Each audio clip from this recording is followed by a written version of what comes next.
जय माता की दोस्तों। कैसे हो आप लोग? आई होप अच्छे होगे।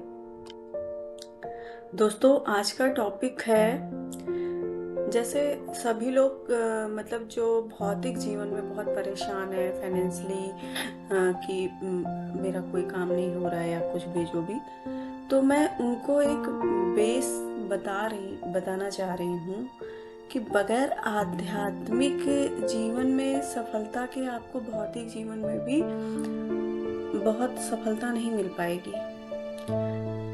इस वजह से मैं अध्यात्म को, आप लोगों को स्पिरिचुअलिटी को समझने के लिए प्रेरित कर रही हूँ कि आप जैसे है, अपने हिसाब से सब कहेंगे मैं बहुत मंत्र उच्चारण करती हूँ, मैं मतलब बहुत पूजा पाठ करती हूँ, मतलब इसके बहुत परे है। जो आपका स्पिरिचुअलिटी है, अध्यात्म है, इससे भी बहुत आगे की चीज है ना, सिर्फ यही नहीं है। तो इस वजह से मैं आप लोगों को आज आपके भौतिक जीवन में भी अच्छा हो, आप सफल हो, उसके लिए आध्यात्मिक जीवन को किस तरीके से अपनाएं, ये मैं आप लोगों को आज बता रही हूँ। से आपके जीवन का लक्ष्य आपकी आत्मा का उन्नति करना ही है। ये हमारे जीवन का जो लक्ष्य है, अपनी आत्मा का उन्नति करना है। शरीर हमें सिर्फ कपड़े की भांति प्राप्त होता है। हमारा शरीर जो हमें मिला है, समझ लीजिए एक कपड़ा ही है ये, और एक यंत्र का भी काम करता है हमारे लिए, जिससे हम अपनी आत्मा के वास्तविक रूप में ले जाने में उनकी हेल्प लेते हैं। इस यंत्र की सहायता से ही हम अपने आत्म स्वरूप में आ सकते हैं। अन्यथा मतलब जब हमारा शरीर जैसे छूट जाता है, तो हम तीन तत्व के शरीर में आ जाते हैं, तो वहां से हम मतलब अपनी आत्मा का सही स्वरूप नहीं पा पाते हैं। अब आत्मा का सही स्वरूप हमारा क्या होता है? आत्मा का स्वरूप, सही स्वरूप हमारा परमात्मा ही है। जो कहा गया है कि अहम ब्रह्मास्मि, है ना, तो वो ऐसे ही नहीं कहा गया है।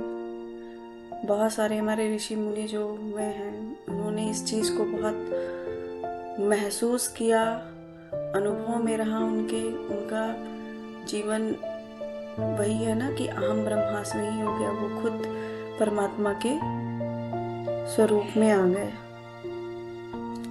तो अब चीजें आती हैं कि जैसे हम जिस काम, क्रोध, मोह, लोभ, ईर्ष्या, द्वेष, मद, मत्सर के चक्कर में पड़े हैं, और उसी के कारण हम मुक्त नहीं हो पा रहे हैं। मुक्ति कभी मृत्यु के बाद नहीं मिलती है। मुक्ति तो हमें जीते जी पानी होती है इन विकारों से, जिससे हम अपने वास्तविक स्वरूप, अपने आत्म स्वरूप में आ सकें। और इस पंच तत्व के शरीर के बिना हम अपने कर्मों को बैलेंस नहीं कर पाएंगे। ये शरीर हमें हमारे कर्मों के को बैलेंस करने के लिए ही मिला है। तो हम अपने कर्मों को बैलेंस करने पे ध्यान दें। अब कर्म बैलेंस कैसे हो, इसके लिए पुराने कर्मों के लिए तो हमें ध्यान या पूजा करते समय उन सब आत्माओं से क्षमा मांगना होता है जिनका दिल हमने कभी दुखाया हो, और उन्हें माफ करना होगा जिन्होंने हमारा दिल दुखाया। और हमें साथ साथ ये भी कोशिश करनी है कि कोई नया कर्म ना बने। इसके लिए एक प्रेयर होती है, होपोनोपो प्रेयर, प्रार्थना होती है, जिसको मतलब बहुत लोगों ने अपना करके अपने जीवन में सुधार किया, अपने रिलेशंस को मेंटेन कर लिया, सही वाइब्रेशन सेंड करके लोगों को अपनी आत्मा से। तो ये प्रेयर में होता क्या है, जैसे I am sorry, forgive me, I love you and thank you. आप जिस से भी आपके रिलेशंस में कोई दिक्कत है, जिस आत्मा से आपको दुख पहुंच रहा है या आपने किसी को दुख पहुंचा दिया है और अब आप चाह रहे हैं कि नहीं भी मतलब मुझे उससे रिलेशंस ठीक करना है, तो ये प्रेयर आपके काम आएगी। इसको होपोनोपो प्रेयर बोलते हैं और इस प्रेयर में I am sorry, forgive me, I love you and thank you, इसको आप हिंदी में भी बोल सकते हैं। मुझे माफ कर दो,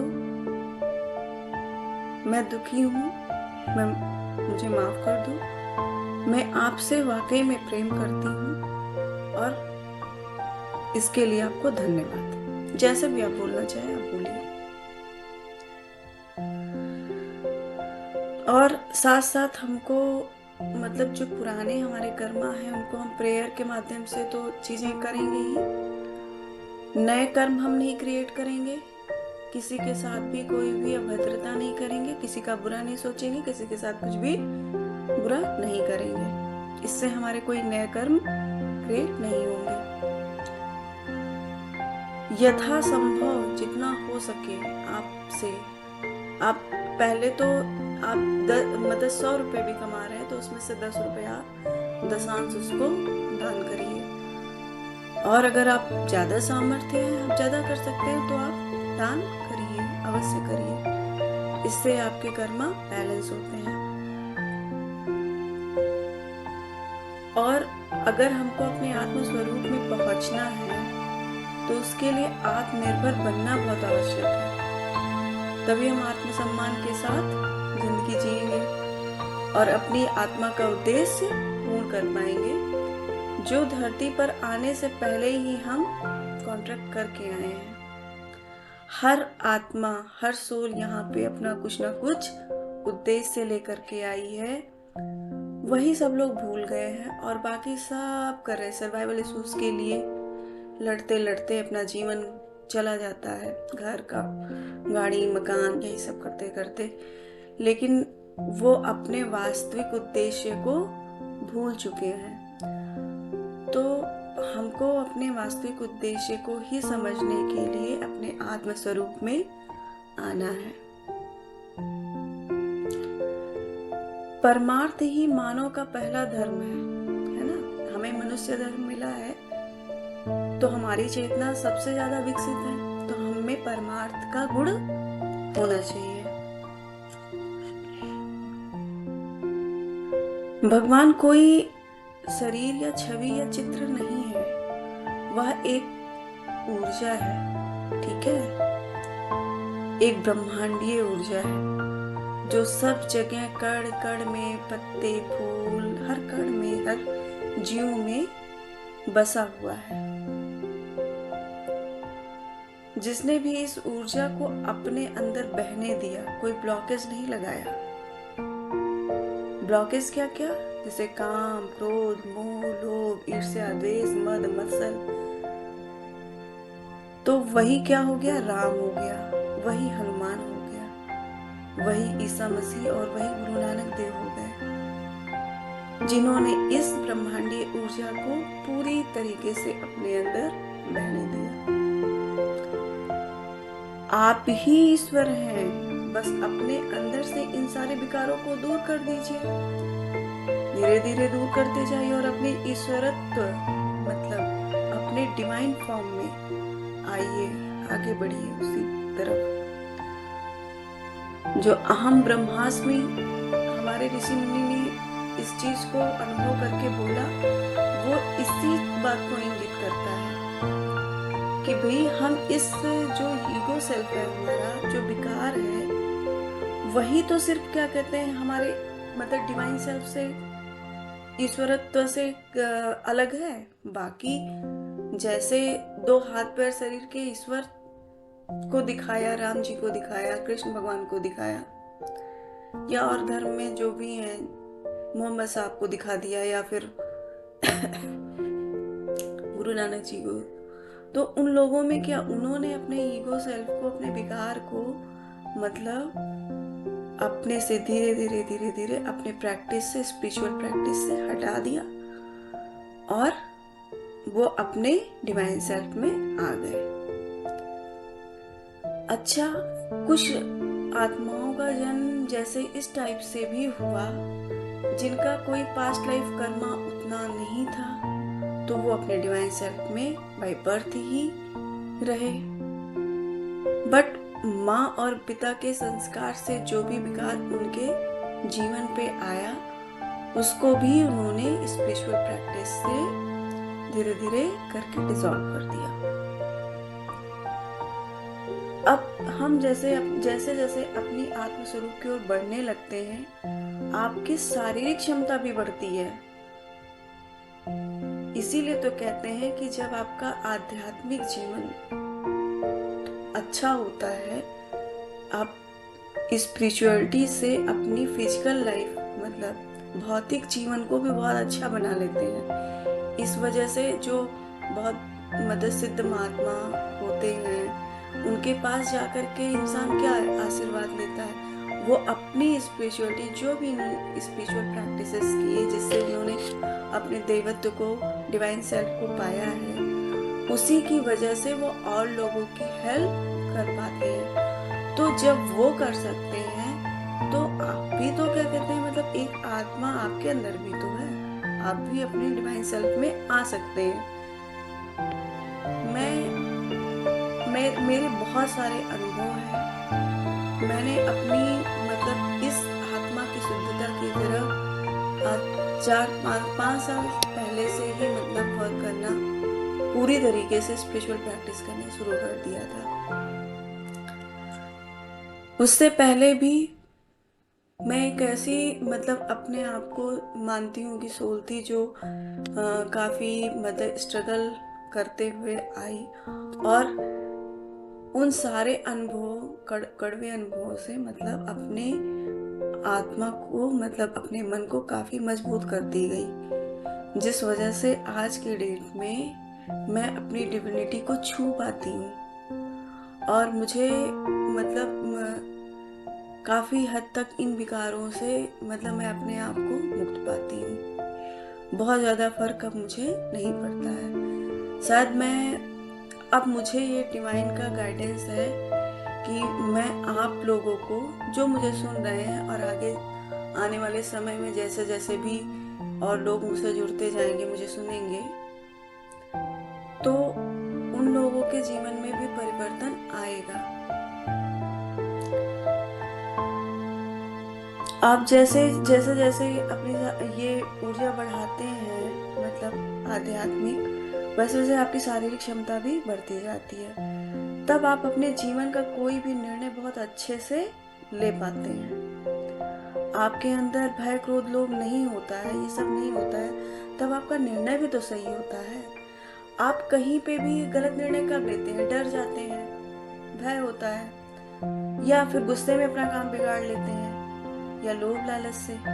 अब जैसे हम आपको एग्जाम्पल देते हैं, अब जैसे किसी आपके घर में ही आपकी शादी तय कर दी गई, ठीक, आपको कहीं ना कहीं आपको अपनी अंतरात्मा से ये चीज एक आवाज आई कि ये व्यक्ति मेरे लिए सही नहीं है, लेकिन आप जैसे लोक लाज और अपनी मतलब कि ये कि नहीं पिताजी माताजी जो कह रही हैं फिर इनकी मतलब इज्जत चली जाएगी, और उस समय आप नहीं बोल पाती हैं, आपको अपनी एनर्जी उससे मैच नहीं लगती है उस व्यक्ति से, तो भी आप उसके लिए स्टैंड नहीं करती हैं, स्टेप नहीं लेती हैं और डर जाती हैं। ये भय आपको एक ऐसे स्टेप को लेने पे मजबूर कर देता है कि फिर शायद आप पता नहीं कब तक के लिए उस जीवन में फंस जाती हैं।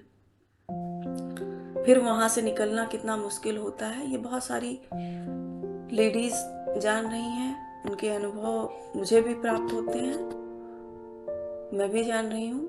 तो इस वजह से मतलब भय आपका काम बिगाड़ दिया यहाँ पे। अगर आप डरती नहीं, जैसे कभी सिर्फ शादी ही नहीं है, अभी आपको बाहर पढ़ने जाना है, लेकिन आप बिल्कुल अपने लिए निर्णय नहीं ले पा रही हैं कि मुझे नहीं, मैं जाऊंगी, इस चीज को आप मतलब बहुत दृढ़ता से नहीं कह पा रही हैं, घर में डर गई कि नहीं मतलब घर वाले कहीं ये ना कर दें, कहीं वो ना कर दें, या अपने आप को कुछ ना कर लें, और आप वहाँ पे सही निर्णय नहीं ले पाई। ये हो गया भय। क्रोध, जैसे हम किसी से बात करने गए अपना कोई काम कराने के लिए, अब वहाँ पे हो सकता है अच्छे से बात करते करते हमारा काम बन जाता, लेकिन हम इतने क्रोधित हो गए कि जो काम बन सकता था वो भी बिगड़ गया। अब लोग में भाई सीधी सी बात है, पैसा क्या कहते हैं, मतलब मान लीजिए आपको ये पता चल गया कि यहाँ ये काम सही नहीं है, नंबर 2 का है, बट आपने लोभ में आके कर दिया तो हो सकता है जेल तक भी जाना पड़े। ठीक है, तो आपके अंदर भय, क्रोध, लोभ ये सब जैसे जैसे नहीं होगा तब आपका निर्णय भी तो सही होता है और आपको सफलता मिल जाती है। चाहे आपकी मतलब इस टाइम शादी में भी एक अच्छा पर्सन आप अट्रैक्ट करोगे अपने जीवन में, या आपने घर वालों से अपनी बात सही से कही और आपने निर्णय लिया कि नहीं मुझे पढ़ने जाना है बाहर, तो वहां आप सक्सेस हो गए। ठीक, क्रोध नहीं किया, आप थोड़ी देर शांत रखा अपने आप को, आपका काम बन गया। लोभ में नहीं आए, कभी इन सब चक्रों में नहीं पड़े, कोई भी दिक्कत नहीं आएगी। रिश्वत लेकर के काम कर रहे हैं, कभी पकड़े गए तो फिर अच्छा काम हो जाता है। इसलिए जैसे जैसे हम अपना आध्यात्मिक विकास करते हैं ना, हमारे भौतिक जीवन में भी विकास होता है। हम इन विकारों से हटेंगे तो जाहिर सी बात है कि हम भौतिक जीवन में भी विकास करेंगे ना। आध्यात्मिक विकास के लिए हमें अपने अंदर के शिव शक्ति को बैलेंस करना होता है, इंगला पिंगला नाड़ी को बैलेंस करना होता है, अपने अर्धनारीश्वर फॉर्म में आना होता है। शिव जी का अर्धनारीश्वर फॉर्म देखा है ना आप लोगों ने, आधा शिव जी आधा शक्ति, तो हमें उस फॉर्म में आना है। हमारे अंदर में ही हमारी शिव शक्ति है। इसको किसी ने इंगला पिंगला नाड़ी के रूप में परिभाषित किया, किसी ने इसको इनियन बोला, किसी ने शिव शक्ति बोला। ठीक, इस तरीके से इसी ऊर्जा को यदि हम अपने अंदर में बैलेंस करते हैं तब बाकी चीजें क्या कहते हैं, हमारे जीवन की भी बैलेंस हो जाती है। हमारा आध्यात्मिक जीवन बैलेंस होता है, बाकी और चीजें भी बैलेंस हो जाती हैं। शिव शक्ति ही सत्य है, बाकी सब मिथ्या है। ठीक, यही बैलेंस तो हम समझ लो मुक्त हो गए, जीते जी मुक्त हो गए, इन विकारों से मुक्त हुए। मुक्ति और कुछ नहीं होती है, मोक्ष और कुछ नहीं होता है। हम जीते जी जब इन चीजों से मुक्त होते हैं वही हमें मोक्ष की प्राप्ति कराता है। जो कोई इच्छा ही नहीं लेके हम मृत्यु के टाइम कोई भी इच्छा हमारी नहीं रहेगी, हम अपने सारे चक्रास को बैलेंस करके हमारी मृत्यु होगी, तो हम जाहिर सी बात है ना कि मतलब मोक्ष की तरफ भी बढ़ गए। अपने अंदर के शिव शक्ति को कैसे बैलेंस करना है, ये इसको जानने के लिए आप लोग मुझे कमेंट में जरूर लिखिए। ठीक है, तब आगे की वीडियोस मैं आप लोगों के लिए बनाऊंगी कि मैं आप लोगों को इस गूढ़ ज्ञान को दूंगी कि मतलब शिव शक्ति को आपको बैलेंस करना कैसे है।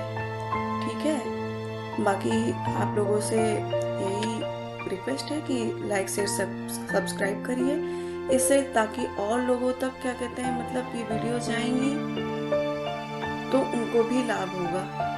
पता नहीं किसकी एनर्जी मुझसे कनेक्ट हो जाए और मतलब उसको यहाँ से हीलिंग मिले मेरी बातों से। ठीक है, तो प्लीज़ आप लोग लाइक करेंगे, शेयर करेंगे तो और सब्सक्राइबर बढ़ेंगे और उनका भी भला होगा।